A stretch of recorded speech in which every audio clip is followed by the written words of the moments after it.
The Dodgers have about 73 people in Major League camp starting today. We've got about 2 people here to talk about it. This is All Dodgers.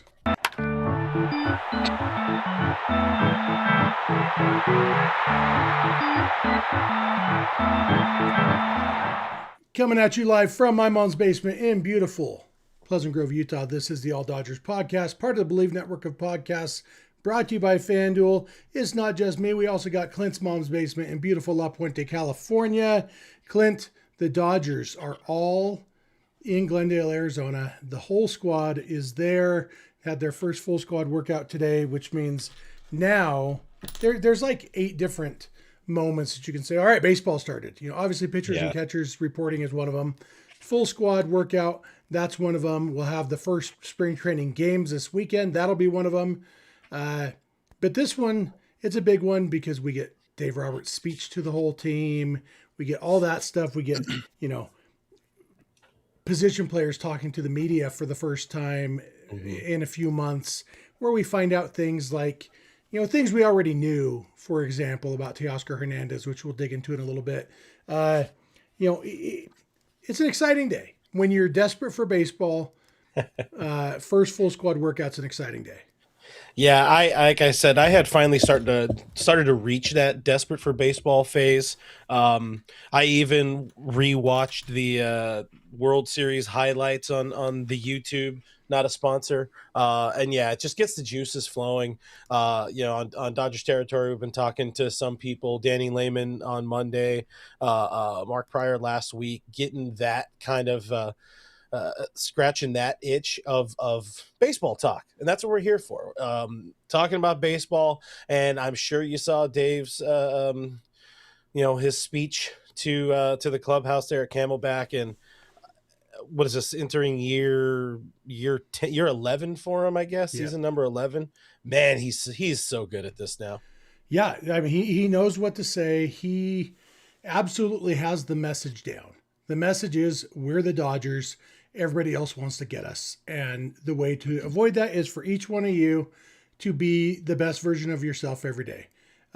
There was no rah-rah. I don't know that his voice ever got as loud as mine is right now. It was very chill and just not quite businesslike, but kind of businesslike, and just, like, hey, we've won it twice in a row. We know what we're doing. A lot of you were here for that. The ones who weren't, it's going to be fun. And we talk about him being a great manager of people. I don't think there's anybody who was in that room who doesn't understand what Dave Roberts expects from them, Yeah, I really loved him pulling receipts, because now, like, he is so in the pocket. You think back to, I'm going to keep plugging Dodgers territory for some reason. We have our sit down with him, our second annual sit down with him on Friday. The first one was kind of brought on by us, particularly Alana and I, critiquing the moves, being very critical of the moves, the decisions in that 2024 postseason, mainly in that Padres series. And at that point, you think back to Dave's he's not really in the hot seat, because who is better to be running the team, but he was kind of in the hot seat. And now just these 2 very good, very fun, very stressful, but 2 World Series in a row, you win them. You have a lot of receipts to pull about, Kike cheating in to make a play, doubling it off, somebody making a good catch on the other end to make that play happen, a guy coming in to get an out. Like, Dave being able to point to it, it's not him BSing anybody. He can tell you each and every person on that 40-man, and maybe most people in that clubhouse, can and will make a difference to help them win a championship, because we saw the proof was in the pudding last year in particular. And I don't know, it gets me fired up. Yeah, absolutely. Our buddy Raul in the chat says we're a long way since the fired Dave Roberts era. Of course, J.Y. Kim throws a little cold water on that, says just wait until April. And knowing Dodger fans, honestly, we saw it in the comments. They're absolutely Dodger fans who believe that Dave Roberts is lucky, who believe that a JV coach could win with this roster. It's not true. We've seen so many teams that had stacked roster, had billionaire owners. Well, all of them have billionaire owners. Had an owner willing to spend like he was a billionaire, and yet, the Mets didn't make the playoffs last year. The Padres have made it to the NLCS one time during this stretch that they've been paying money. There's a lot more to it than just signing good players. And Dave Roberts is very, very good at his job. And today's speech was absolutely a good indication of why. Yeah, and Snafu in the chat says the supporting characters came in clutch, and I think we mentioned it when we were live. Well, sort of live on Sunday because you had the struggles with the Wi-Fi. Still we're live, but Bryce Harper mentioning somebody like Will Klein, everybody's favorite Klein, the only Klein to me these days because of Seth's just horrible words he said about Wendy's and the Baconator in the Discord over the weekend.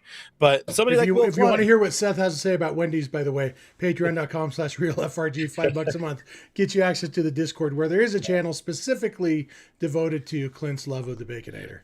Yeah, and behind the scenes here, Kevin in our group chat shared I guess they're closing down some Wendy's, and I'm absolutely devastated. And of course, I shared it in the Discord, and there was not enough support, Jeff. I'll tell you what, there's not enough support for me in my trying times.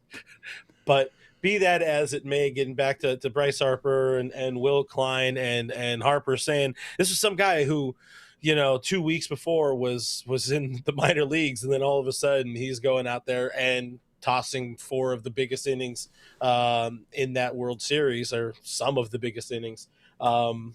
Everybody makes a difference, and Dave does a phenomenal job of making everybody in that clubhouse feel important. Yeah, Bryce Harper did give Will Klein credit for 6 scoreless innings, so talked him up even more. Maybe it's beard solidarity, but yeah, I mean, that's got to feel good for Will Klein. Hey, young guy, Bryce Harper, who's been a legend since he was 12 years old, doesn't just know your name, but even gives you more credit than you deserve. He gets it. Bryce Harper gets it. Yeah. We got a $1.99 super chat from our buddy Raul Robles. Clint, are you going to ask Dave Roberts about the torn hammy?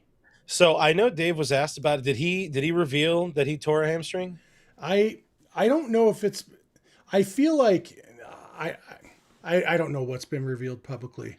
I know he said during the posting, he said that he was banged up on some good drugs. Not in those words necessarily, but yeah, he was medicated for sure.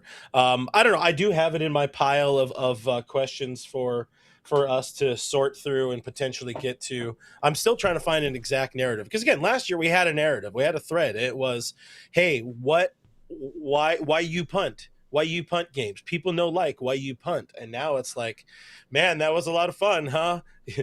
That was stressful, huh? And then, it's fun to win, huh? Yeah. It's not going to be, it'll be better than that, everybody. Just ask him about #mental toughness. Don't worry, it's on the list. I did promise Richie. Whether or not I get it in on the stream, I will. If not, I will record a selfie on the side after the fact, and I will make sure to ask Dave Roberts about mental toughness. We got a couple comments in here. RJM says, I thought Clint was on his way to Arizona. And our buddy Rich says, when are Clint and Alana going to Arizona? Clint is getting in the car, first thing in the morning? They're about 9:30, 10 o'clock. Get out there, losing an hour, get into Arizona because they don't like to play along. Gonna meet up with our buddy D-Mac out there. Maybe go get some Culvers. I don't know if he's allowed to hang out with me. We'll see. But I got a little bit of a day, and then we're gonna get some content. Talk to players on Thursday. I got my buddy Tony B coming out, who he recorded with us last year. He's done a lot of stuff with the Dodgers. Got big ass camera and a really, really cool dude. And he does it for the love of the game. So I appreciate Tony. He's a guy who also made my gear. I'm not wearing the shirt, but he has an embroidery shop. Go check him out. West Coast Multimedia. Check that out. Yeah. I got to get you a hat too. We're going to get you a hat. Good. Is it going to be big enough for my huge noggin? Yeah. Well, you're going to have to find the hat for you. Yeah. Rosman, no, I am driving. I don't fly. We're just talking about big boys don't fly. Yeah, also Diane says you guys need to hit that like button and subscribe. So do that, please. That's a good idea for sure. Yeah. So speaking of hats, we're going to bounce around to a few things because there was a lot going on today. Yeah. But speaking of hats, Walker Buehler is wearing a new one. Matthew Thomas in the chat says Walker as a Padre is a crime against humanity. Richie asked, did Kevin need CPR when he saw that Walker was rocking Padre gear? Hey, you know, Kevin's second favorite team is the Padres. He is from San Diego. It's true. No, third favorite, because his first favorite, of course, is the Cubs. Second and then favorite, the Dodgers. Yeah. Okay. I love when we do this on the shows where he's not here. Yeah. I'm sure he'll pop in this week whilst I'm out. Yeah, we'll probably do something with him. This was I was surprised, Clint, and I mentioned this in the Discord. I was surprised at how little emotion I felt about seeing Walker Buehler in Padre gear. The amount of emotion I felt was zero. I like Walker Buehler. I appreciate what he did for the Dodgers. I have very fond memories of that curveball in the dirt that he threw to Alex Verdugo. You know, I have nothing but love for Walker Buehler. I realize I just don't care about the Padres at all, one way or the other. Like, except in how much they're competing with the Dodgers for the division title. And since Walker Buehler doesn't really move the needle on that front, and it's the third team he's been with since he was a Dodger. For me, it's no different for me than when he joined the Red Sox or the Phillies. It's just okay, yeah. I remember Walker Buehler. He looks better in blue and Dodger blue because everybody does. But did you have stronger feelings than that? No, I mean seeing the deal happen, I was more so like happy for him to get an opportunity. I wish it wasn't a minor league deal, but I think San Diego's a really good spot. I like their pitching coach, Ruben Niebla. I think he can find something, help Walker find something now, being that much further removed from the TJ. And, you know, Butane said today to media, like he was working on some things in Philly that he liked. But it's put up or shut up time for him. That's not what this is about. This is about eliciting emotion.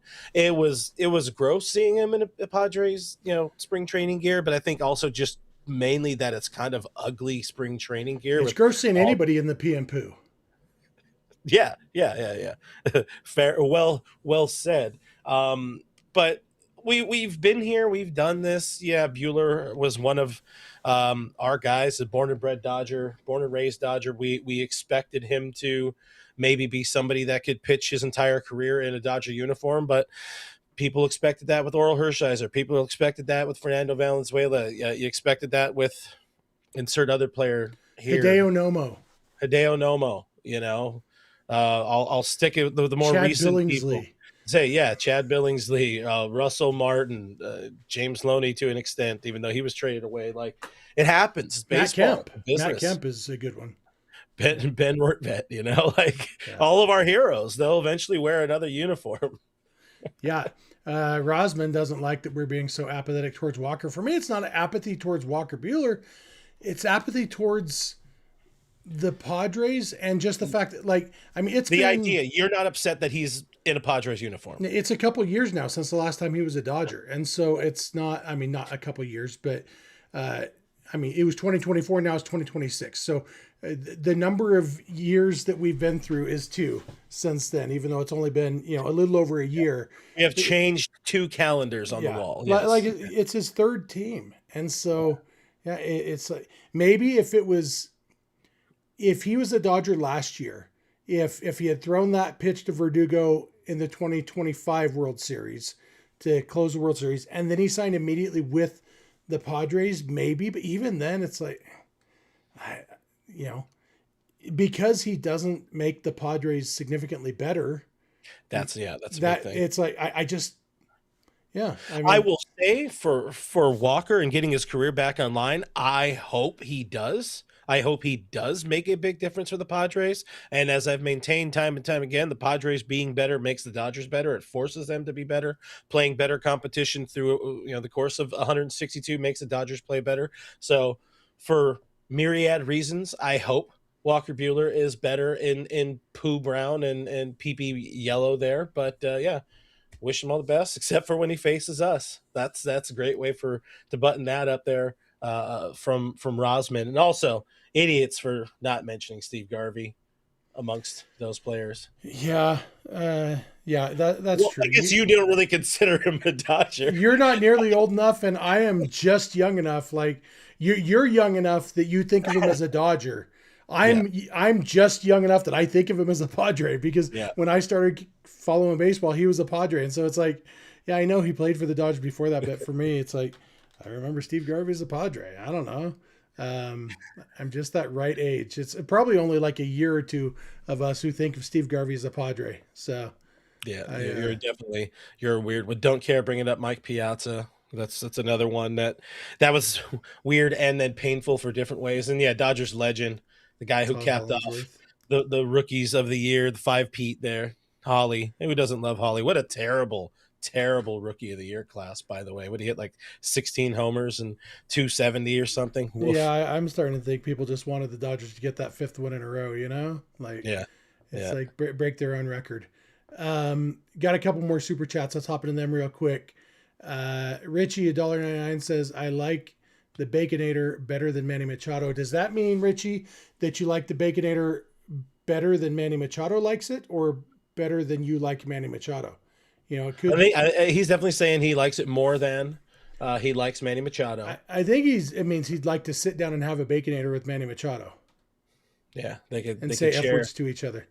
Yeah, they can share their love of the F word.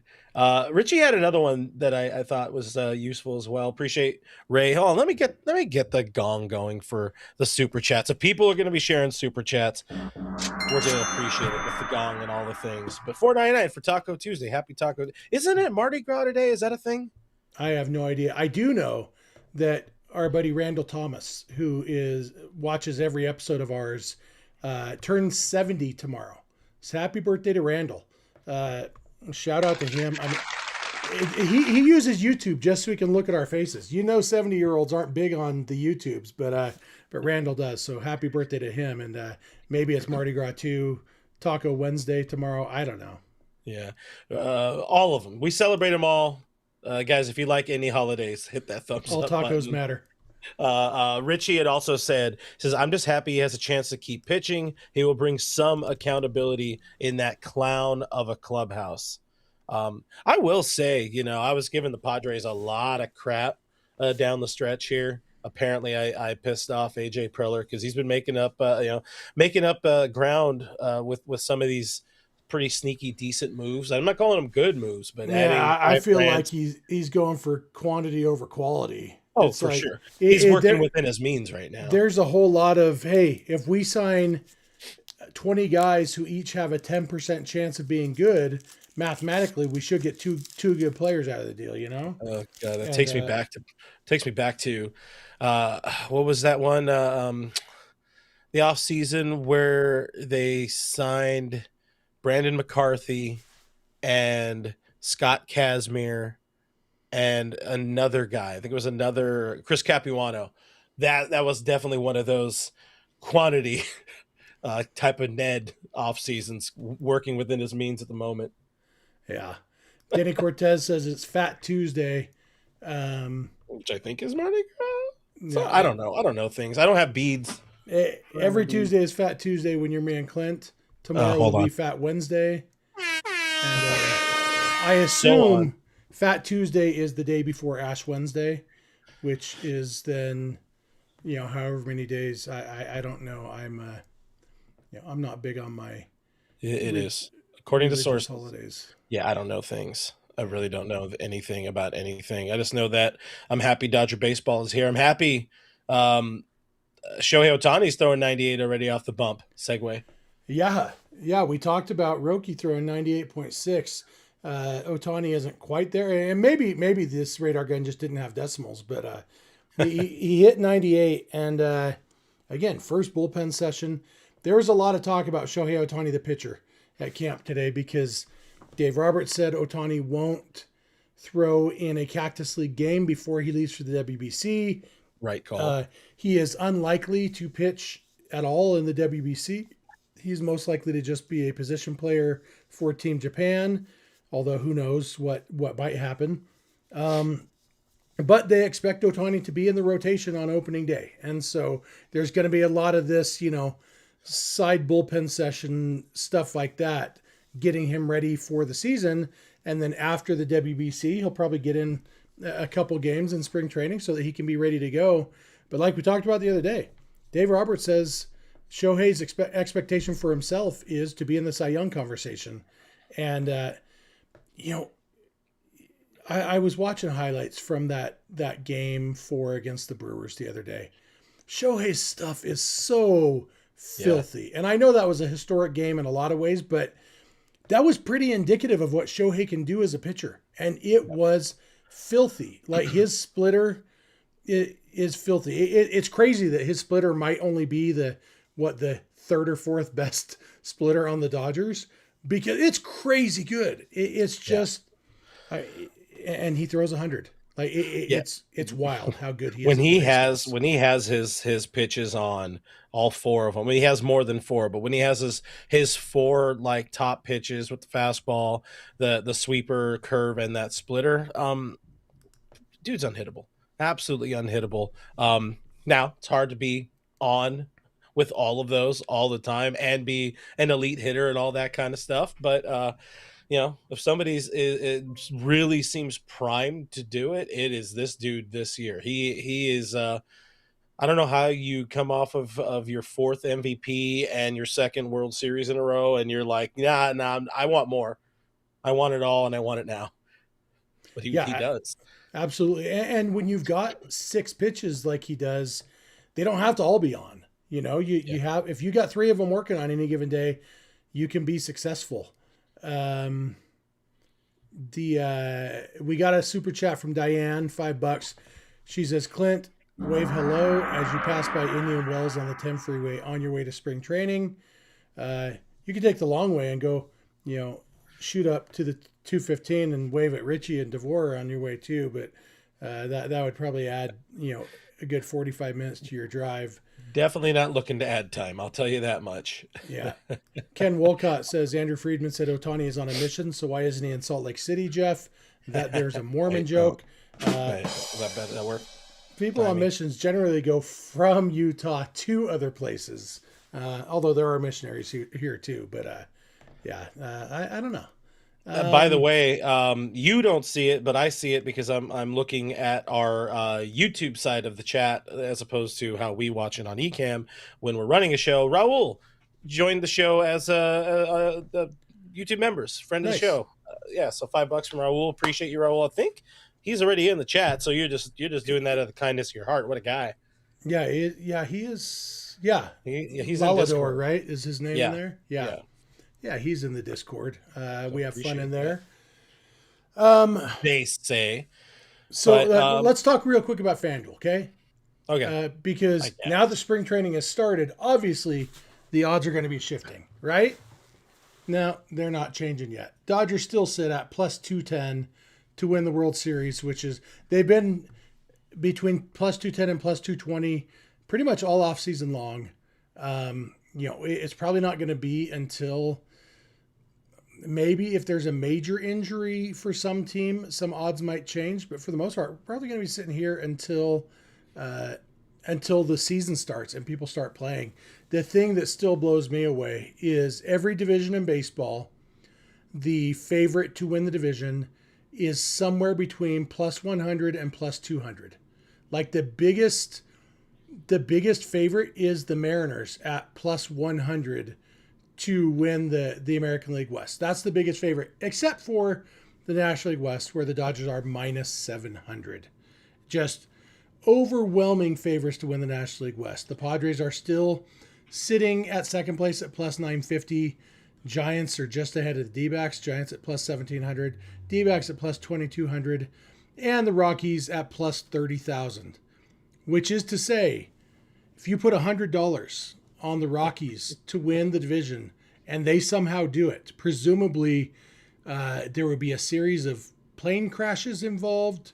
I'm trying to think what could cause the Rockies to win the National League West. But if it happened, you would win $30,000. If you put $1,000 on it, you would win $300,000. I'm just saying. No, I was going to say there's worse ways to spend your money. I can't think of a worse way to spend your money because the fact is the Rockies will not win the National League West. So maybe like $10. Put $10. You're not going to Then you win 3,000. Yeah. When they, I still wouldn't. I don't know. It's a bad more deal. likely you'll just lose your $10 when they don't do it. Never. How about this? I will give everybody. No, I'm not going to even say that. If I see you in person, I will recommend that you never put any money on the Rockies unless it is to lose. Yeah, that's a good call. But shout out to FanDuel for being a presenting sponsor of all Dodgers. Teoscar Hernandez. Last year, we and pretty much everybody else with eyeballs said, all right, I don't think Teo has fully recovered from that injury. Say what? And Teo today said he hadn't fully recovered from his injury. And that's why he was terrible after the injury. He was having a good season before he got hurt, and then he was really, really bad. And the only thing that made it a little less obvious to me is because he still had decent speed. Like his sprint speed didn't really change that much. Getting down the line, he was still an above average runner. And so it's like, okay, but so he's not so hurt that he can't run when he needs to, but clearly it was affecting his swing. I don't know that it was affecting his defense because he was almost the same amount of terrible in 2025 as he was in 2024 on defense. And he's probably going to be the same amount of terrible next year. This year. Although he did say that he got in better shape this offseason. Maybe Which that I helps. said he did look trimmed down. Yeah, you did. And you said he got a beard cut. Well, he did trim his beard, and I just didn't know for sure. Does he look slimmer or does he just look different because he trimmed his beard? But yeah, he apparently got in better shape. It would be awesome if he could turn himself into a bad defensive outfielder instead of a hideous defensive outfielder. That would be a huge upgrade for the Dodgers. But really, like we saw in 2024, if Teo hits, that's what makes his defense tolerable. The reason we feel like his defense was worse last year is because he hit so much worse. Yeah. I mean, like numerically, statistically, wasn't he also like a worse defender than he was in 2024, or are the numbers relatively negligible? Very, very similar. He was terrible both years. So it's all in the perception of hit Mo better and you could be bad on defense. Yeah, I don't Matthew disagree in the chat. with Matthew's point. Yeah. He says, I'm convinced sprint speed lies. On defense, he looks like he's running with two pianos on his back. And my point is, he looked like that in 2024 too. He is the least athletic looking great athlete you'll ever see in the outfit, except maybe Delman Young was probably worse. But I mean, when you're making Delman Young comps, that's Delman Young looks like he's wearing roller skates for the first time every time he tries to do anything. I can see it. But he was a very oddly proportioned fella. I could see him with the way he explained the injury, and he said I wasn't moving the way I can move. What else did he mention? So he was fighting through it. I think I saw something else somewhere where he was talking about that he just kind of couldn't put the same pressure on his, I don't know if it's either his steps or his push off or whatever it is. I imagine once he got going, the sprint speed, like the top speed, would still be about the same. It was probably more about some cuts, some first steps, some slowing down. I would imagine slowing down for sure, having had random groin things bug me in the past. Not that I'm a big runner or a big groin guy, but when you're trying to slow down, I think that's where you feel it the most. Clint Pasillas, big groin guy. So there was no way to get around it. Well, there was, but in my mind, there was no way I was going to want to get around it. But the numbers were never like against us proving that he was injured, because Dustin Nosler did the homework for us. I'm sure you did it as well. But, before the injury, he was on fire, hitting 315, 155 weighted runs created plus. The clutch was there. He was hitting the ball with authority. And then after he came back, which he admitted came back too soon, less than 2 weeks on the IL with that groin injury, hit 223 with an 84 WRC plus. And that's a lot of the season left over. So I think that's, we were waiting, we were hoping, we were praying that first month and change, first 2 months, Teo would come back, but it just wasn't meant to be. Yeah, but maybe it will come back in 2026 because theoretically he is fully healthy now. And like I said, I would love to see that play out on defense, but as long as he hits, we will tolerate the defense. That's what it boils down to, what it's always going to boil down to with Teoscar Hernandez. But you know what? At least it's one of those things where it's like, hey, here's some hope. Do you want this hope? Here, have some. Oh, good, he was hurt. Like big steaming pile of hope. Well, we'll take it for sure. Yeah. Yeah, absolutely. For our number 5 or 6 or 9 or 8 or 7, because I didn't want to say 6, 7 in that order for people. For somebody who's going to be batting in like the middle, lower third of the lineup, just getting that kind of bat anywhere close to what he knows it can be, what we know it can be, what we've seen.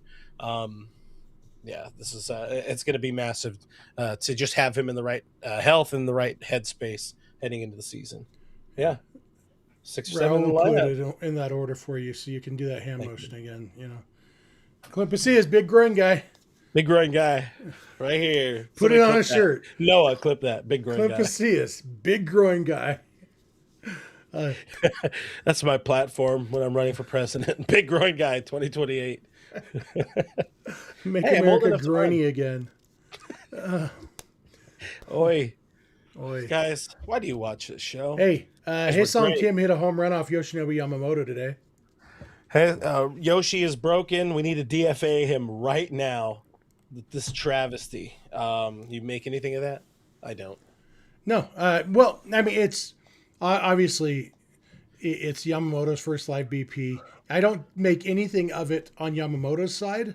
I will take any steaming pile of hope about Kim that I can get. Putting a good swing, and he's a strong kid, and like we've seen him turn on balls. He can hit the ball hard, and so I don't mind seeing that at all for sure. Speaking of Kim being strong, one of my favorite things so far in this spring training is yesterday the Dodgers social media team asked players who can do the most and the fewest push-ups on the team, and they got answers. And we got today they did some excellent reaction videos that were just 2 great ones. First of all, first, I guess, since I started this by segueing with Kim being strong, let's talk about Hyesung Kim. Several people said Kim could probably do the most push-ups. A logical choice because he's tiny and strong, which is kind of the best combination for doing push-ups. Yeah.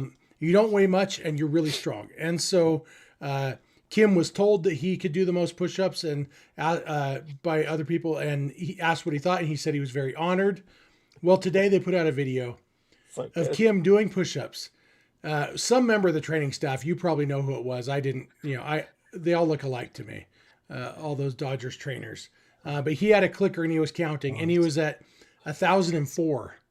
And then somebody came up to him and said, "Hey, Kim, what are you doing?" And he said, "Oh, just warming up." And then he went back to doing his push-ups, and they counted 1,005, 1,006. Just outstanding response video. Obviously, I assume this was obvious that he didn't actually do 1,000 push-ups before this. They started counting. It was like 1, 2, skip a few, 99, 100. Yeah. The video started at 998, and I don't know who the trainer is, but he's laughing immediately. That is just such a good follow up. That is great. Social media team they're barely getting started, and they're already in their pocket as well. It might have only been the second best reaction video because Miguel Rojas. Because Raul just put in the chat, that's a deep burn. I don't know if you heard, but I did over 1,000 just now. Or 100, whatever. All right, continue. Miguel Rojas said that Blake Snell could do the fewest push-ups of anybody on the team.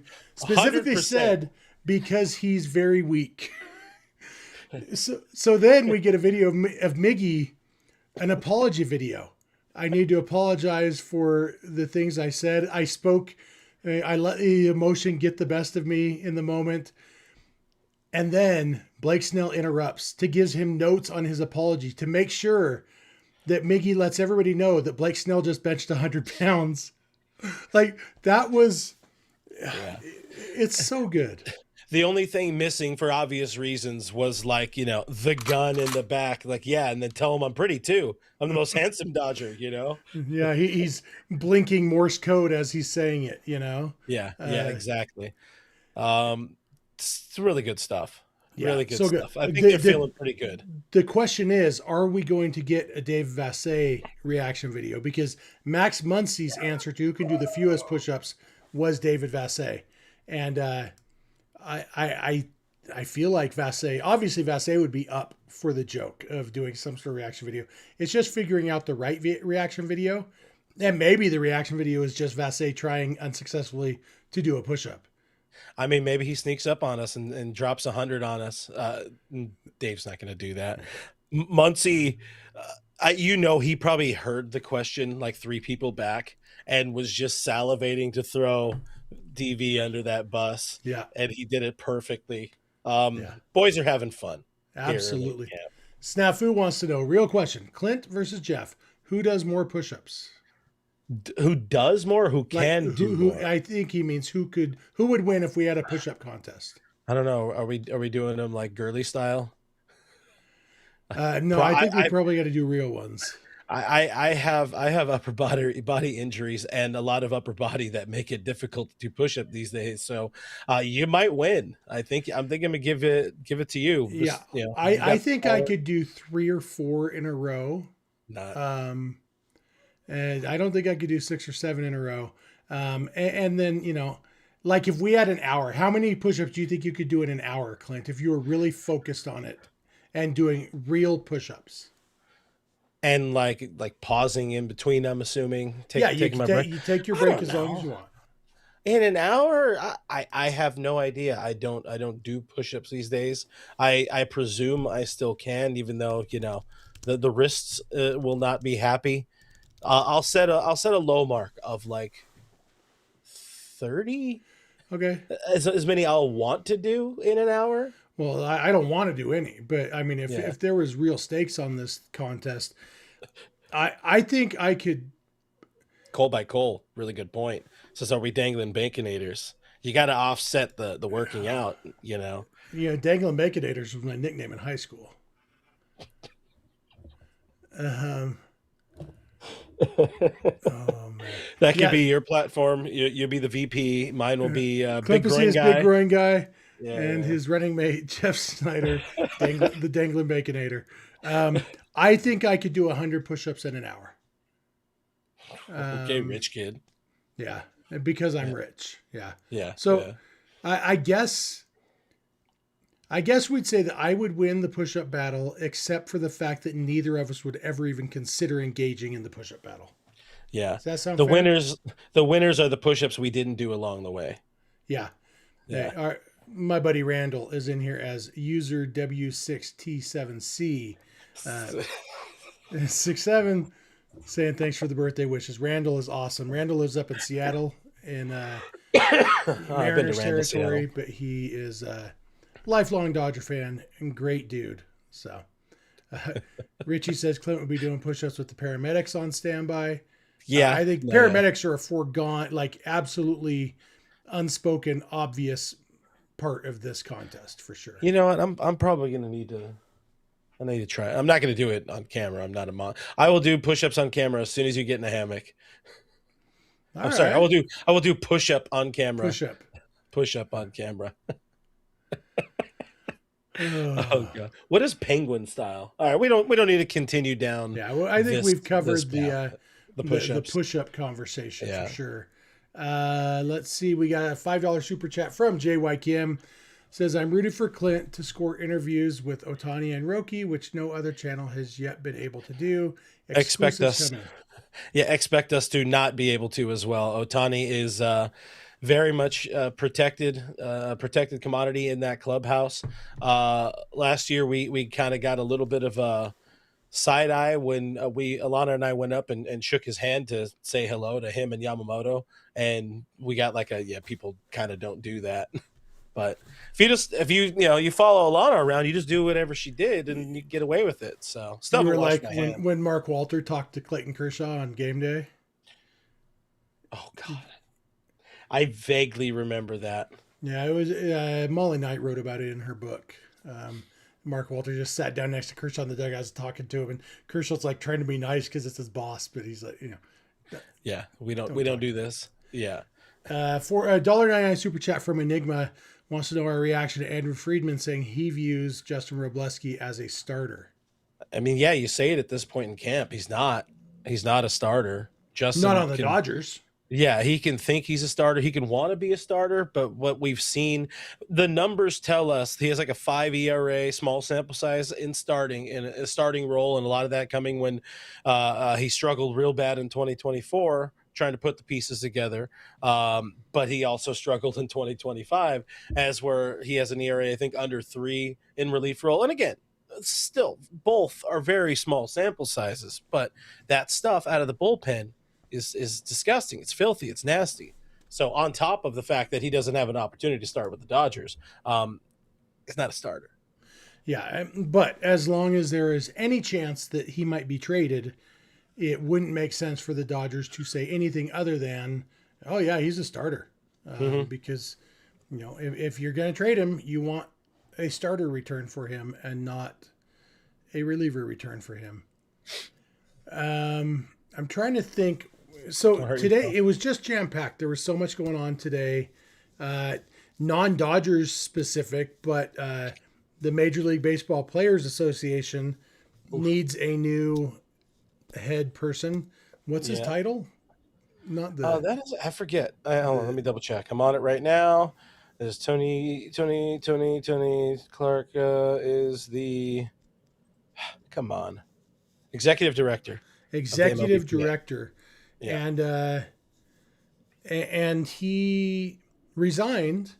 And at first we thought it might be because of one thing, and then I thought it might just be because he's never been that great at that job. But turns out it was because he had an inappropriate relationship with his sister-in-law, and then hired her to work for the union.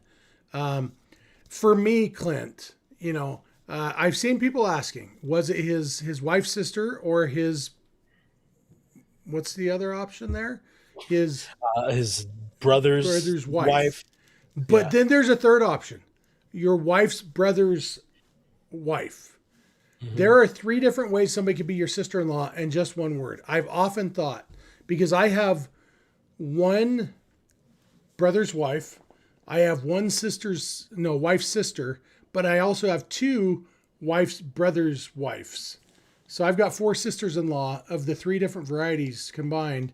It's weird that we don't have more ways of identifying. And just like we don't have a way of differentiating between a niece and nephew by blood or by marriage, Yeah. Well, there's an easy fix. You just don't get married and everything is fine. Bob's your uncle. And don't talk about his wife. But not everybody wants to be a loser like you. I'm happy. I have a good time. She brought home a chicken sandwich for me. It's waiting, so we can wrap up pretty soon. Hey, Ray makes a good point. It's better sister-in-law than mother-in-law. Yeah. There's only one way to have a mother-in-law. Or stepsister. I've seen those videos. Yeah. Stay out of the laundry room, kids. But so the players union is in a little bit of upheaval right now. I don't think it's going to end up being a huge deal because to the extent that they are in negotiations, Tony Clark wasn't really the negotiator anyway. I think Bruce Meyer, who is likely to replace him as the executive director, is more of a hard A on negotiating. And so maybe it's better. Well, in fact, I absolutely think this is addition by subtraction. I have thought for years Tony Clark wasn't extremely good at that job. He was the first former player ever to be in that position, and I would guess he will be the last. I think he's not great at it. He was bad at it. I was reading some people's opinions about it. He's the first guy to ever lose the middle class of baseball, and we're seeing it with somebody like Walker Buehler having to wait for a minor league opportunity to get a job. 2 guys in Zach Gallen and Merrill Kelly having to wait the entire winter just to eventually accept what essential well for Zach Allen was the qualifying offer to return to the Diamondbacks. Like, you have insane amounts of money, but they're all going to the top tier players, whether it's a Kyle Tucker, a Juan Soto, a Shohei Ohtani, so on and so forth. There's a whole important middle ground of players that aren't getting the love. And a lot of, from what I've seen, people point the finger at Tony Clark for some of that kind of stuff. Yeah. And so Qualifying offer hurt bad for free agents. yeah, obviously this CBA negotiation is going to be very intriguing for us as fans, because there's going to be changes to the CBA. There's not going to be a salary cap, but there will be changes. Beverly said she got a pop-up ad for a dating app during the Tony Clark chat. That's pretty good. Yeah, is it what's that? Farmersonly.com, but sister-in-laws-only.com? No, it's MLBPA meet. There it is. Nailed it. Stuck the landing. Yeah. Big groin guy. Big groin guy. dot love.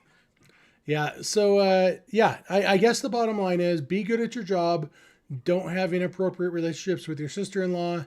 And honestly, what's up with his beard? Like, I like a good beard, but Tony Clark's is weird, you know? Oh, a little odd. Yeah. Could be better. Yeah. He was a switch hitter, wasn't he? Was Tony Clark a switch hitter when he was playing? I think he was. Very awkward sounding switch hitter to think about the dude. He's like 38 feet tall. And and wasn't very good.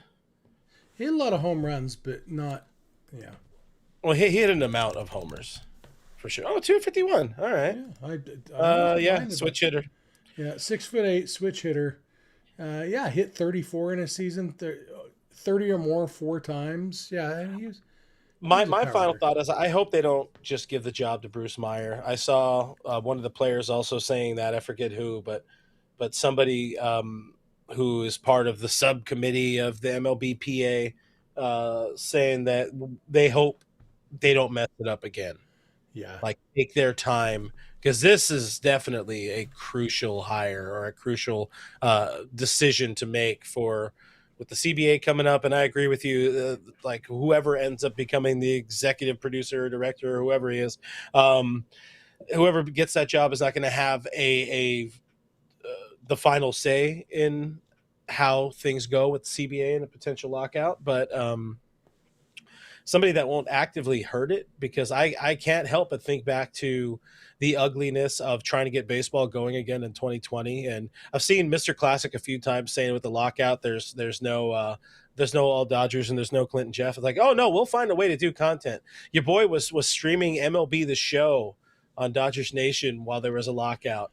And then I had a second lockout where we had to make up content along the way. I was doing 5 episodes a week during COVID. During the lockout, it was awful. Yeah.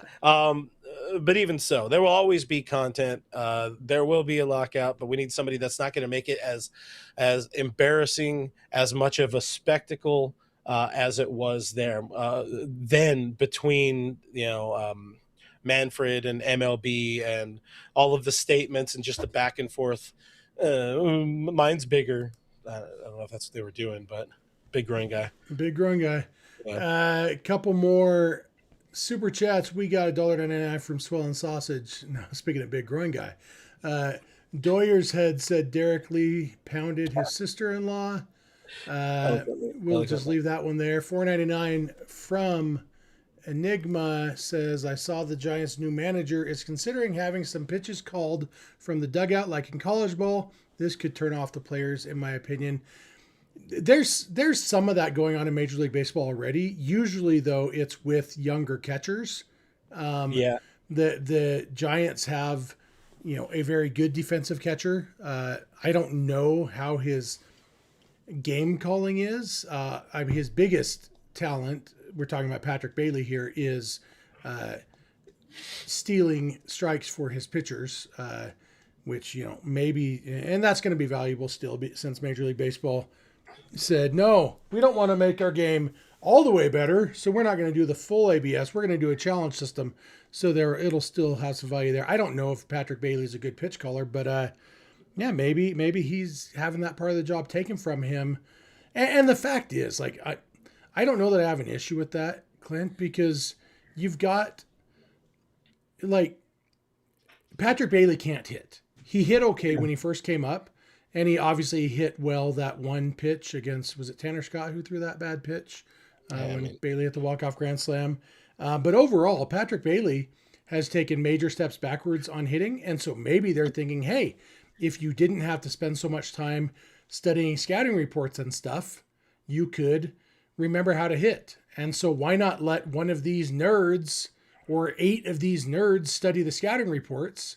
We'll handle all of that. You just remember how to hit and go out there and put down the fingers we tell you to put down, or more appropriately, push the buttons on the pitch comm that we tell you to push. And, take that part away from. I don't think it's a terrible idea. Like, if you've got that capability, there's so many nerds in baseball now. You got to put those nerds to work. And why make the catcher be a nerd? Yeah, I mean, I think there definitely be. It depends on how far they take it. I'm pretty sure they're not going to be trying to do that with veteran pitchers on the mound or pitchers that like to call their own games. But if they try to be like, no, we know what's better for you, you're definitely going to get some cold shoulders, I think, from veterans around the league when it comes to potentially signing with the Giants, and they don't need that kind of headache when they've already had struggles signing free agents over the last few years. I hadn't noticed. According to sources. Yeah, all in all, it's going to be interesting to watch the Giants this year because there's so many things about a guy who has never played or coached professional baseball before. He's only done the college ranks. It's going to be an interesting thing. Swell and Sausage also had a $1.99 super chat suggesting that sister-in-law is better than brother. So I was wondering if you were going to read that one. Yeah. We'll leave it there. Can I go eat my sandwich now? No, we're still talking about the Dodgers. All right, I'm going to leave. I'm going to leave then. I'm not going to let you bully me into this. No, you're not. We haven't guys, got to. I'll see you. 67 minutes yet. I'll see you at spring training. I'll be checking in. You guys make sure you're tuned in here with Jeff and Kevin while I'm gone. I'm pushing the button. What? Where are you going? I'm trying to spend one last evening with my wife. We're trying to talk about baseball here, Clint. We've talked about it all. Now we're talking about Tony Clark. You know what? I'm going to leave too then. If you're going to be that way, I'm going to leave too. I'm just going to go. No, you hang up first. And, I was hoping somebody would drop a super chat in right now while we're arguing to guilt trip you into staying. But, all right. Rosman says we'll just chill with Jeff. Fine. I'll stick around for 10 more minutes. 3-hour show with Jeff coming up, guys. I appreciate you all. Chance. I'll see you when I see you. I'll check in on the Discord when I get to Arizona, if I make it. Hopefully I don't put a little word for our show, too. I know you're there with Alana, but, drop some business cards, even if you don't want to be involved in the interviews. I'm wearing the hat. I'm wearing the shirt. Get us some contacts so that I can have some of those guys on the show here. I won't make you be involved, Do we need to have? I mean, if we needed that, I don't need to go out there and talk to them. I could just talk to them. Yeah, I am ditching Jeff. I got people I'd like to talk to, So we'll find a Max Muncy, Yeah, I mean, I haven't had Max on Dodgers territory yet because he's always on foul. But I'm definitely going to talk to Max while I'm out there because he's a pal. What a guy. Yep. But what a guy. He picks on David Vassay, so I like him. That's fair. That's another one of the many ways that you and Richie get along. Yeah, we pick on Vassay. Yeah, you guys hate Vassay. Hey. I don't know if it's hate, but hey, Clint, go away, okay? Okay, bye everybody. Bye. I'm sticking around though for a few more minutes. We've talked about what there is to talk about. That's why I'm leaning back in my seat now. So I am just going to see what you guys want to talk about here in the chat. $1.99 super chat from Swell and Sausages. Thanks for not banning me for the bad super chats. You're welcome. You may need to do a bigger super chat to make up for it, but Mr. Classic says to Clint to take a jacket. I learned that the hard way this last weekend when I went down to southern Utah for the warm weather, and it was not warm weather, and so I had to buy a hoodie. But, it let me be in my Bill Belichick era, so that was all right. I had started a couple other comments. Let me see if there's anything else that I need that I hadn't gotten to. Richie very early on said, what's the over or under on how long Jeff will ignore me in the chat? We did read one of his comments not long after that. So, I hope you bet the under because Richie is not as discriminated against as he likes to pretend he is. RJM asks, who wears a bigger hat size, Clint or Jeff? The answer is always me, unless the other person is Bruce Bochy, or I feel like there's one other person with a huge head like mine. I wear the same size hat as Bruce Bochy, and Bruce Bochy famously, when he got traded from the Astros to the Padres when he was a player, he had to take his Astros helmet with him, and they just spray painted it Padres poop color because they didn't have a helmet big enough for him. That's how big his head is. That's how big my head is. It's a huge noggin, and Clint just has like a normal sized head, I think.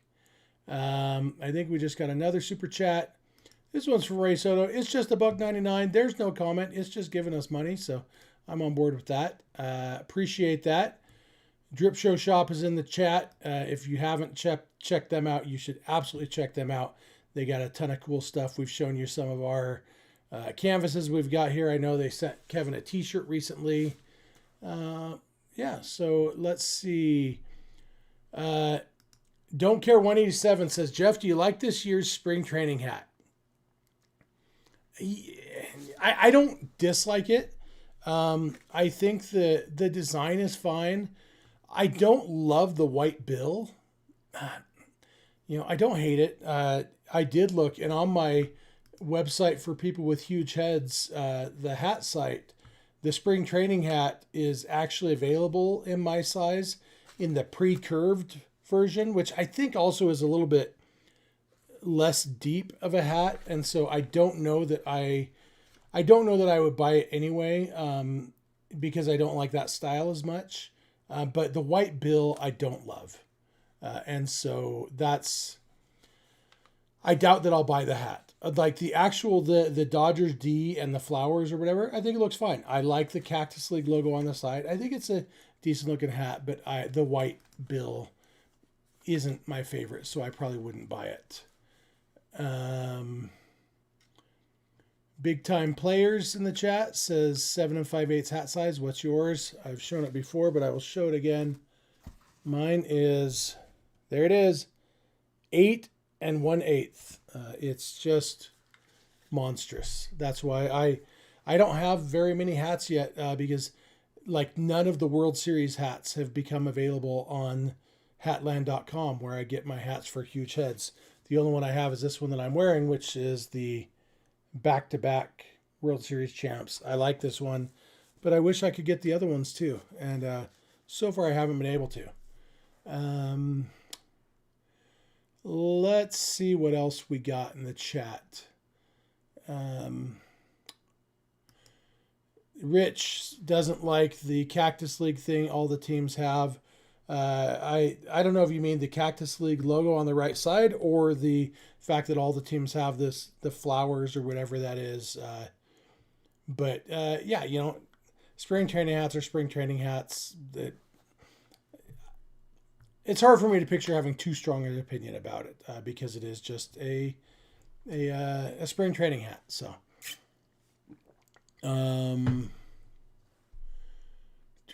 Don't Care agrees on not liking the white bill. Cole asks, Jeff, do you like the gold bill on the World Series hats? I don't know if I've seen a gold billed World Series hat. Maybe that's, so I don't know. I don't know if I have an opinion because I don't know if I've seen it. Godzilla says Barry Bonds called. He wants his hat back. I might have just been thinking of post-steroids Barry Bonds when I was thinking of other people with huge heads besides me and Bruce Bochy, because post-steroid Barry Bonds definitely had himself a huge head.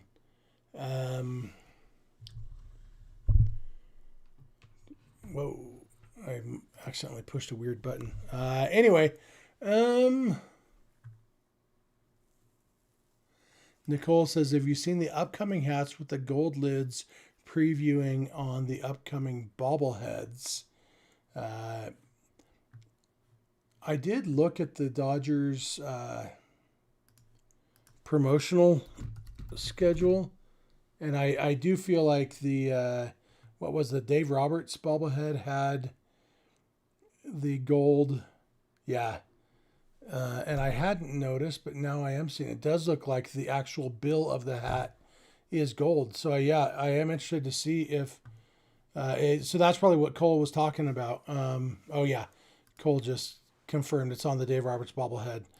Yeah, I don't know. I'd have to see it, the actual in real life, but for a World Series hat, that's cool. They're incorporating gold, and it is more noticeable. Like when you just have the gold outline on the LA, it sometimes just looks like it's a little bit dirty. It's harder to tell that it's gold, and so having an actual gold bill maybe helps with that. Might make it a little bit better. Richie says $1,000 super chat if Jeff makes a DeVore Man Cave appearance. $1,000 might get the job done, Richie. Have you paid the $200 that you promised for me listening to your voicemail yet? That's something I haven't gotten confirmation that you that you paid up on that particular promise. But you know what? $1,000 for showing up to the, I'd probably prefer just $1,000 in cash that Clint and I can split because YouTube takes a share of the super chats. So, but we'll see. Beverly says, I'm not a fan of the oversized cursive D on the spring training hat. I prefer LA with the Flora. Yeah, I mean, we're several years in now to the Dodgers spring training hats having the cursive D instead of the LA. I don't mind it. It's a fun little change. I've got one hat. It's a spring training hat from, 5 or 6 years ago. That's just the D. I like it because it's a different material. It's a little bit stretchier, more lightweight, more breathable. So it's a fun hat to wear once in a while. I actually like wear that one when I'm swimming sometimes. I feel like, I want to keep the sun off my head. So I wear a hat in the pool. That one's nice because it dries quickly, and I don't feel bad getting that one wet. So everything's got its purpose, but yeah, I understand why people wouldn't like it. Let's see. Rosman says, Jeff, is $1,000 enough? You'd need to pay for airfare and hotel. I don't fly when I go to California. I drive, and I don't stay in a hotel. I stay at my parents' house. So I really would be $150 in gas probably. And so if I was splitting $1,000 with Clint, I'm still coming out ahead $350 or so. So, we'll probably make, and if I do it when I was planning on going down there anyway, really it's, it's just profit, baby. Raul says Dodger hats and uniforms are iconic. It's hard to make any changes look good compared to the original. And yeah, that's why, since it's just spring training, that's why I don't really care. The City Connects, I've had some opinions on, although I'm the City Connect hats that have the LA and the Script D, both, for me, like, it's weird to me that that's a real hat, but I like it. It looks like something a fan would create, but I also like the way it looks. And so, but only as a rare thing. I love the fact that the Dodgers have had the same logo on their hat since 1958. I've loved the fact that they've had basically the same script Dodgers across their jersey for, 90 years or whatever, however long it's been. I like that a lot. And so, yeah, don't mess with the regular season stuff, but I don't mind. I don't mind it for spring training. Richie says he's paying out the $200 on $2 super chat spread out through October. That was not the deal, but at least we know what we're dealing with. Mr. Classic says, I still see fans wearing the Brooklyn Dodgers big B hats. I have one of those too in my closet. Yeah, I like the Brooklyn Dodgers hat. It looks good. The B is almost the same as the Red Sox B on their hats. A little bit different, but to the undiscerning eye, they look very, very similar. JY Kim says, oh, wow, how long does it take to drive from Utah to California? It is 661 miles from my house to Dodger Stadium. It's a little less than that, about 650 from my house to my parents' house in Lake Elsinore. And so it's, anywhere between 9 and 10 and a half hours, depending on traffic and stuff like that. But yeah, usually I'm in the 9 hours and 15 minutes to 9 hours and 45 minutes range, somewhere in that ballpark. I'm usually making better time, and then I hit the Cajon Pass and everything just slows down. And then I have to stop in Devore and see Richie every time, so it just slows it down a little bit more. Swollen Sausage, $1.09 Super Chat says, Jeff, you're a really good Doyer fan. Go number 5 Moose. That is a reference, of course, to my favorite player growing up, Mike Marshall. Nicknamed Moose because he was built like a moose.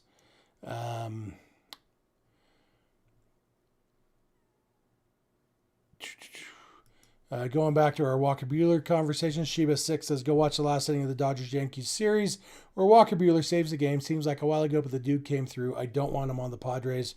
Like I said earlier, I have nothing but love and appreciation for Walker Buehler.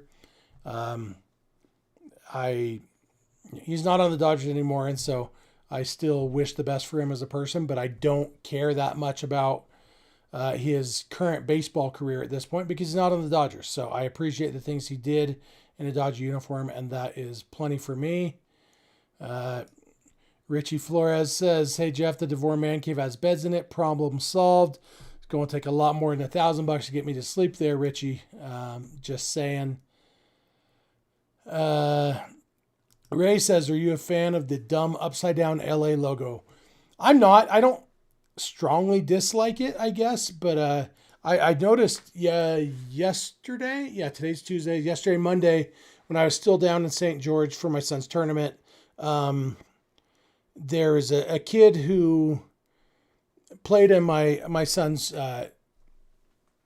travel ball team, and now they're on rival high school teams, and this kid's team was playing after us, and so his parents they came a little early and were watching my son's game, sitting with us. We were talking, catching up and stuff.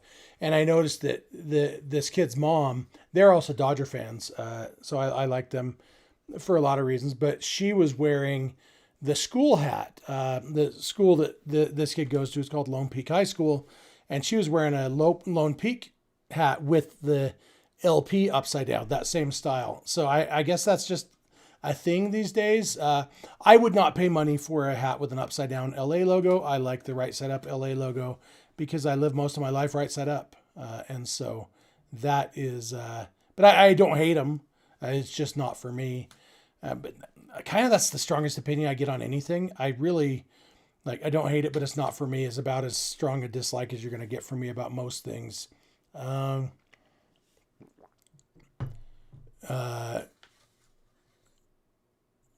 Let's see. Rosman says, Jeff, what are your favorite condiments on your hot dog? Well, hot dogs, I believe that everybody should be allowed to eat their hot dog however they want. I know people from Chicago think that it's blasphemy to put ketchup on a hot dog. Mustard's for hot dogs. Personally, I'll tell you what I like on my hot dog. I like ketchup and mustard and mayonnaise. That is my perfect hot dog. And a lot of people hear mayonnaise and they, I think mayonnaise in combination with mustard and ketchup it's delicious. I like everything about that. I also sometimes like to put cheese on my hot dog, like sliced cheese, like it's a sandwich, even though a hot dog isn't a sandwich. I also sometimes put pickles on my hot dog, dill pickles. I don't put relish on. I don't like sweet relish. If If dill relish is available, I will absolutely put that on a hot dog, but dill relish is almost never available. Definitely never at, a baseball stadium. And so the most loaded my hot dog would get would be mayonnaise, mustard, ketchup, cheese, and pickles. Or chili and cheese. I love me a good chili dog. Those are my answers, Rosman, about the hot dogs. What else do we got here? Rosman also asks who my kids' favorite players are. They've got a few. So Clayton Kershaw has been a family favorite all along. My 18-year-old son, the whole time he was playing baseball, he wore number 22 for Kershaw. We're huge Kershaw fans. That son is also a huge Will Klein fan right now. He loves Tommy Edman. My younger son, my 14-year-old son, huge Kershaw fan. I'm trying to remember who else. I actually asked them about this recently. Let me see if I can find the chat. I texted my family group chat asking everybody who their favorite Dodger was, and let's see. So yeah, my 14-year-old said Kershaw. 18-year-old said Will Klein, Tommy Edman, Will Smith, Cody Bellinger, Clayton Kershaw, Corey Seager, Mookie Betts, Freddie Freeman, Max Muncy, Will Klein. He said, so I don't know if I can pick one. And he said, does that help? My wife's favorite of all time is Justin Turner.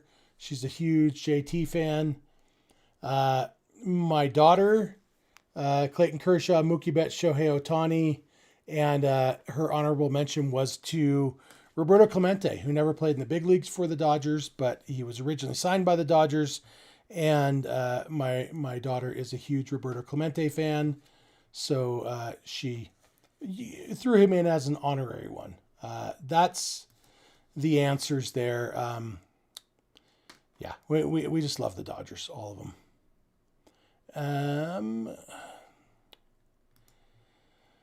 Clint loves it when I go quiet for a minute because I'm scrolling through the chat. He thinks it's just great podcasting. But you know what? Clint ain't here.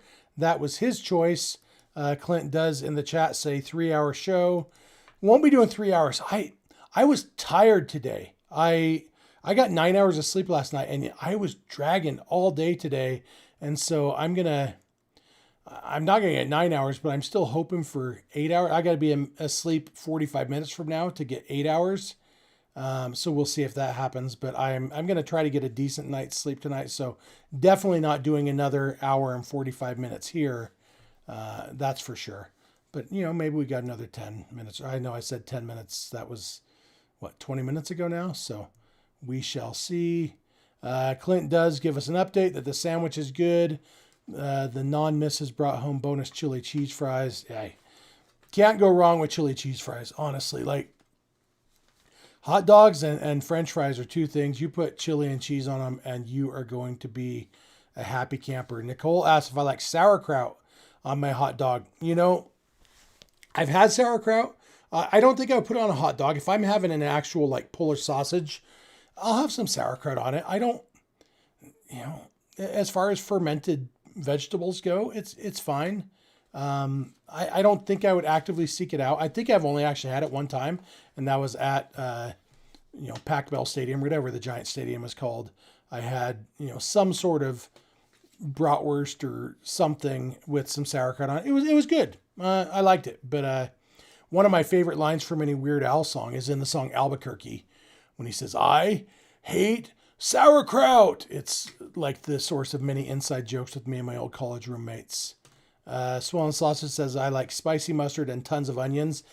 I don't like raw onions at all. I think I'm mildly allergic to them. They make my mouth feel weird, swell up, tingle a little bit.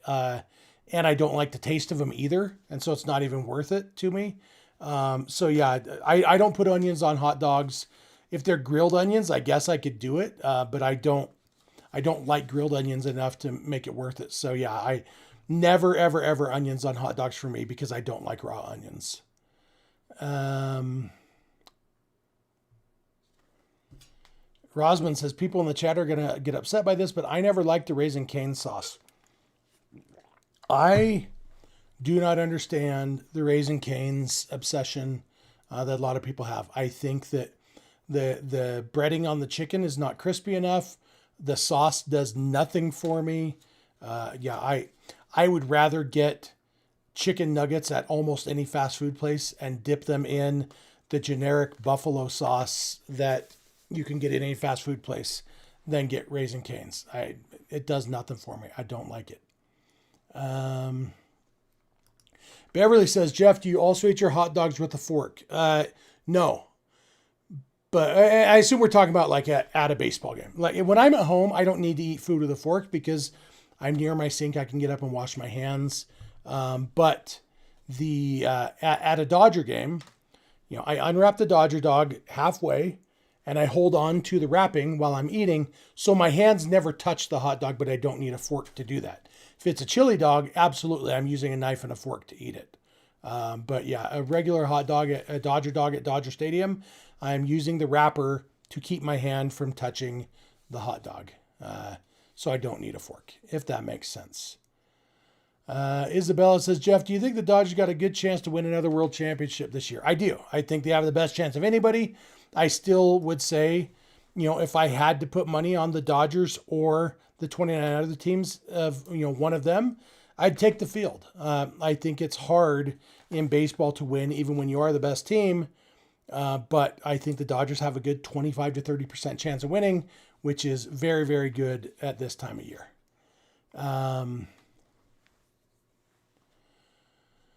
Let's see. J.Y. Kim says, you have a hard job, Jeff. I've got a couple jobs. None of them are super hard. I enjoy both of my jobs very, very much. Raul says, I need more Diet Coke and lemonade. I was pounding the Diet Coke and lemonade today when I was dragging. I had my 20-ounce cup. I filled up, I think, 4 times today with the Diet Coke and lemonade. It was definitely a Diet Coke and lemonade day today. Enigma says, I love Roberto Clemente. I share a birthday with him.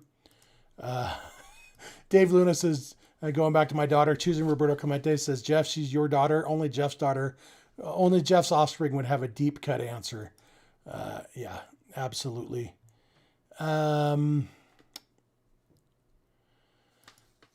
Richie says, Jeff, what's the possibility of your 18-year-old moving on to JC or college baseball? I don't think that's in the cards for him. He loved his time playing baseball, and after he was done, he only played high school ball through his freshman year, and then he just did City League the last 3 years of high school and won the City League championship twice, and had a blast, pitched well, but I think he's happy with where his baseball life ended. My younger son, we'll see what he ends up wanting to do. If he wants to play in college, I think my younger son is probably going to end up 6'6" or 6'8", something like that. And so he's probably going to end up throwing pretty hard. He's a pitcher. He's a decent pitcher right now at 14 years old. I mean, he's good for his age. So I think there's potential there if he wants to, but also I am a big believer that baseball should be fun. And so my kids don't get any pressure from me. I promised my boys the day they were born, and I named them after baseball players, that was the last pressure they would get from me regarding baseball. So as long as they want to play, I will support them and pay too much money to make it possible, et cetera, et cetera. But yeah, they're not getting any pressure from me. Rosman says, Jeff, what would be your walk-up song? The answer is Can't Smile Without You by Barry Manilow. Probably just the whistling part at the beginning, maybe bleeding into the opening Can't Smile Without You. The Starsky and Hutch movie that they made a decade or so ago has that song in the opening scene. A great opening scene just because of that. I don't remember if the rest of the movie was any good, but I remember that. But yeah, Can't Smile Without You by Barry Manilow would absolutely be my walk-up music.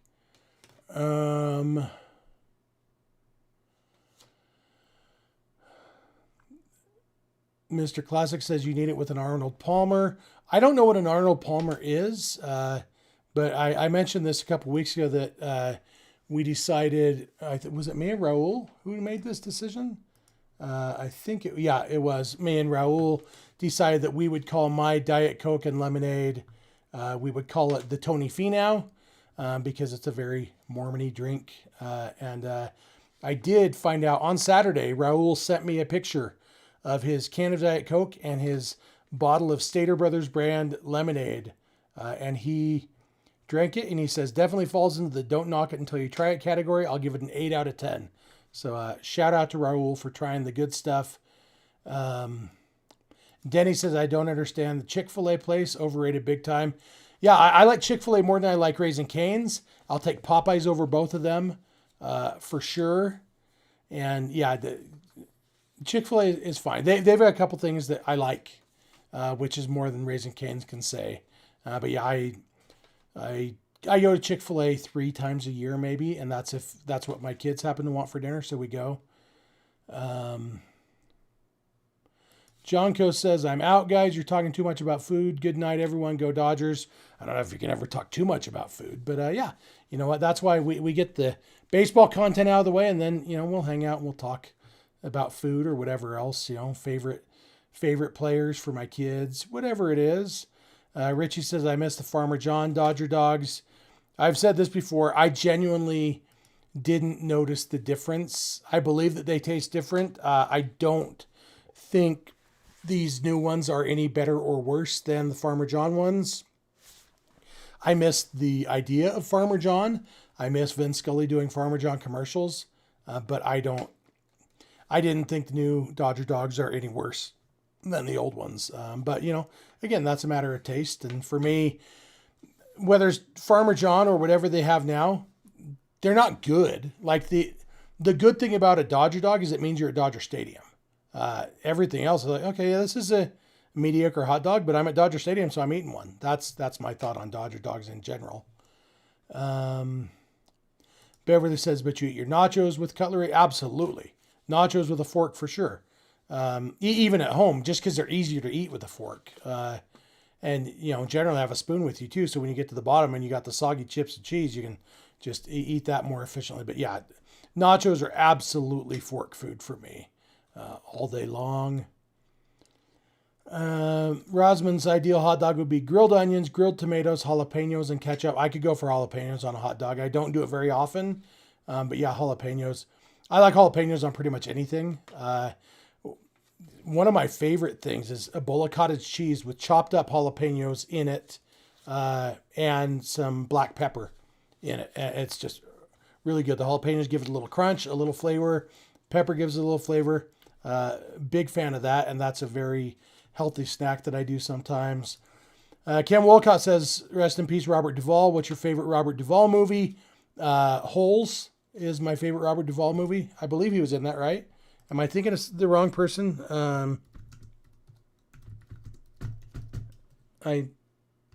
Let's see. It's hard for me to type. I've moved my keyboard out of the way so I could slide my microphone closer to me since I'm leaning back now. But I think that Robert Duvall was in Holes. He's also in the Jack Reacher movie. I love the Jack Reacher books. I don't care much for the movies. I like the TV show. Maybe he wasn't in Holes. Who am I thinking of who was in Holes who is the same person as Robert Duvall? Let's see. This is thrilling podcasting here. In Holes, I am... is it just John Voight that I'm thinking of?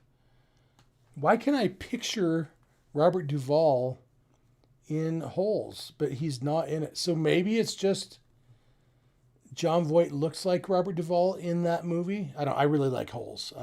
So I wish Robert Duvall was in Holes, but let me go back to Robert Duvall's IMDb page and I'll tell you my favorite movie by him as I'm scrolling. I did watch The Judge. I liked that movie a lot.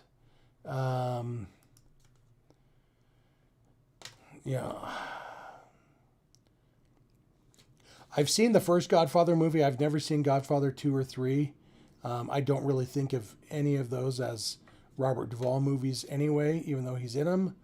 Gone in 60 Seconds was a fun, dumb movie. Sling Blade is good.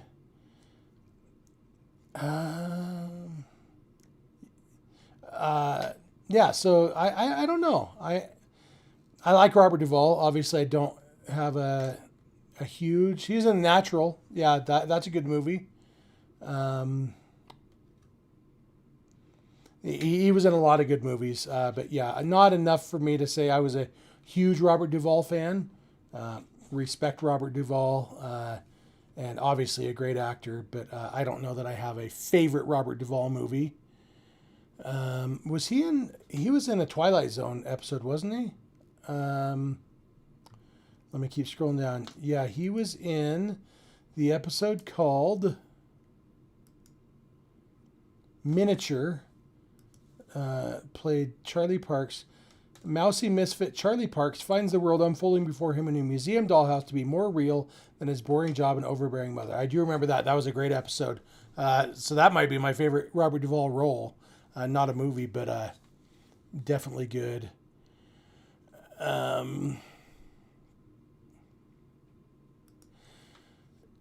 Cleanio says, Jeff, was there anyone you thought growing up was going to be their future and legit made you sad it didn't pan out? Like, I assume we're talking about like Dodgers prospects or whatever. Chad Billingsley is the one that comes to mind immediately. Like Billingsley and Kershaw. Billingsley came up just a couple years before Kershaw. They were supposed to be like the 1-2 punch, and Billingsley just never panned out. Trying to think. Billingsley is the one who comes to mind immediately on that. There's probably others.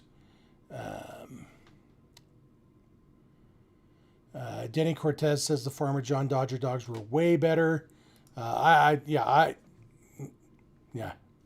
For me, I didn't think they were that good before, so I think that's what it boils down to. I've never thought Dodger dogs were noticeably good hot dogs, so if they're a little bit worse now, I don't know.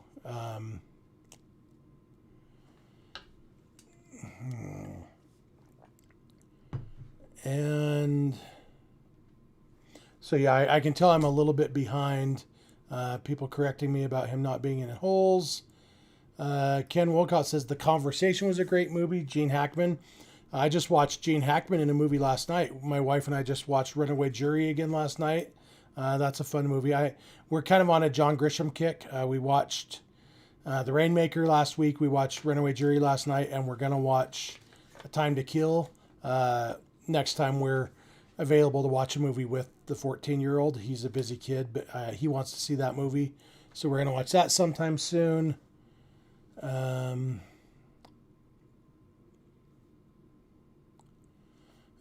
Nando says Chad Billingsley and maybe Eric Stoltz.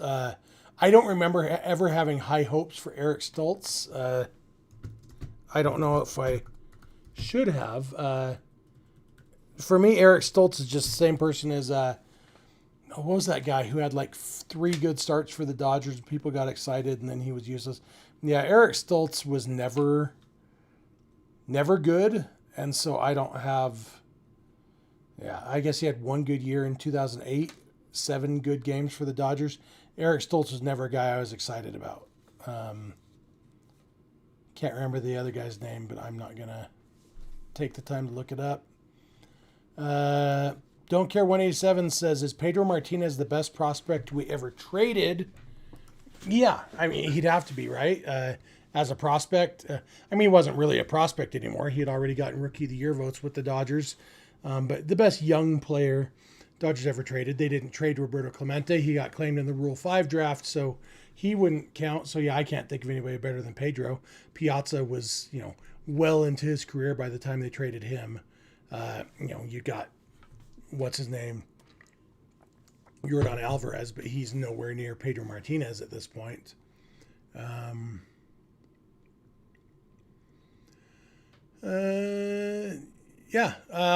So yeah, the chats are slowing down. If you got anything else you want me to answer, let me know. Or forever hold your peace or whatever, because I'm probably going to wrap this up here in the next minute or so. Paul Konerko is one that Peter Turbo mentions as a prospect the Dodgers traded away. Yeah, Konerko ended up being very good. Still not anywhere near Pedro Martinez level, but had obviously a very good career. Dodgers got good return for him. They got Jeff Shaw for him, and he filled a need that they had. And so I don't have strong negative feelings about the Paul Konerko trade. All right. I'm going to wrap this up. I think we're at an hour and a half, just over an hour and a half. So that's probably good enough. With that said, thank you all. This was fun, especially once Clint left, and it got really fun. And we'll be back. I don't know what the plan is. Clint's in Arizona for the next couple days. Kevin and I will probably do an episode tomorrow or Thursday, just depending on what goes on at camp, what there is to talk about. But we'll do something. The easiest way to know when we're going to go live is, well, there's two ways. Follow us on Twitter. We're always going to put that out there. And if you're in our Discord, we're always posting it there. To join the Discord, go to patreon.com/realfrg. $5 a month gets you access to the Discord. We can talk Dodgers there. You'll know when we're going live, etc., etc. What else? Thank you to the Bleav Network for having us on the network. Thank you to FanDuel for sponsoring. Thanks to all of you. Thanks for the super chats. Thanks for being in the chat. Thanks to the moderators. Yeah, with all that said, I guess I'm going to wrap this up, and all that's left to say is bye.